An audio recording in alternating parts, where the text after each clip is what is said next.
Dears, അപ്പോൾ ഇത് എൻ്റെ ഒരു ഫസ്റ്റ് ചാനൽ ക്രേസി കേക്ക്സ് എന്ന് പറയുന്ന. അപ്പോൾ ഇതിൽ ഞാൻ സെക്കൻഡ് ചാനലാണ് എനിക്ക് റെസിപ്പി വീഡിയോസ്. അപ്പോൾ ഇത് ഫസ്റ്റ് ചാനലിൽ ഞാൻ കേക്ക് മാത്രമേ ഇതിൽ ഇൻക്ലൂഡ് ചെയ്തിട്ടുള്ളൂ. അപ്പോൾ ഇപ്പോഴും കേക്ക് സെയിൽ ചെയ്യാറുണ്ട്.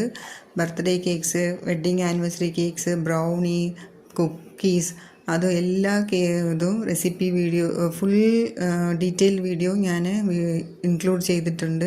ഷോർട്സ് ഉണ്ടായിരുന്നു, അതിൽ ഡെക്കറേഷൻ കാണിക്കുന്നുണ്ട്. പിന്നെ ബ്രൗണി എങ്ങനെ ചെയ്യുന്നുള്ള വീഡിയോ, ഡീറ്റെയിൽ വീഡിയോ അതിൽ കൊടുത്തിട്ടുണ്ട്. Cup cake, banana muffins, tea time cake, plum cake, dates cake എല്ലാം അതിൽ ഇൻക്ലൂഡ് ചെയ്തിട്ടുണ്ട്. അപ്പോൾ എനിക്ക് ഈ ഒരു ചാനലും കൂടി എല്ലാവരും കണ്ടു നോക്കണം. ഞാൻ ലിങ്ക് ഡിസ്ക്രിപ്ഷൻ ബോക്സിൽ കൊടുത്തേക്കാം. അപ്പോൾ കാണാത്തവരൊന്ന് കണ്ടു നോക്കണം കേട്ടോ. Thank you.